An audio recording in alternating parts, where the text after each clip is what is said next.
The parliamentary opposition is taking the National Security Minister Dr. Horace Chang to task over recent comments about the use of body-worn cameras. Speaking at the PNP's National Executive Council meeting in St. Mary on the weekend, PNP President Mark Golding accused the government of being out of touch. Sandy Williams explains. The debate is as explosive as the operations at the center of it. Opposition leader Mark Golding, speaking at a PNP National Executive Council meeting in St. Mary recently, is accusing the government of being, quote, deluded, arguing that Jamaica is facing what he calls an untenable situation.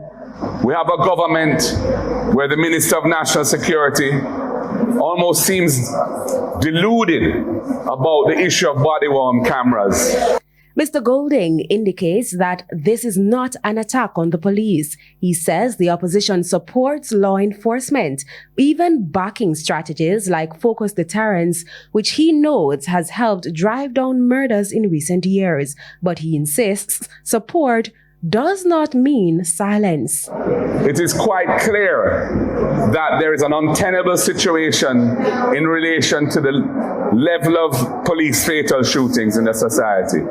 At the heart of the clash is a controversial position from National Security Minister Dr. Horace Chang, who recently argued that body-worn cameras are not practical during operations involving armed criminals, citing the dangers and unpredictability of gun battles. Mr. Golding is rejecting that outright. There is no principled objection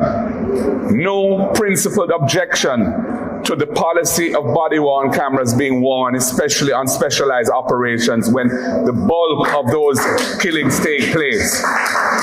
The opposition leader says the issue goes beyond policy. It's about pain felt in communities across Jamaica where fatal police encounters leave families searching for answers.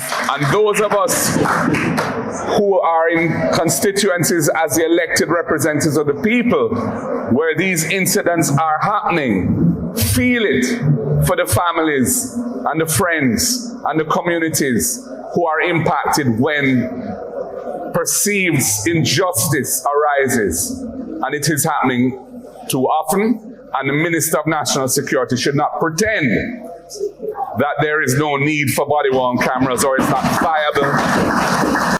He argues body-worn cameras are safeguards, already widely used internationally. He says they ensure transparency at the very moment state power is most forcefully applied. That this is a mechanism that ensures accountability and transparency at the tip of the spear, where the powers of the state are being impacted most acutely on the citizen.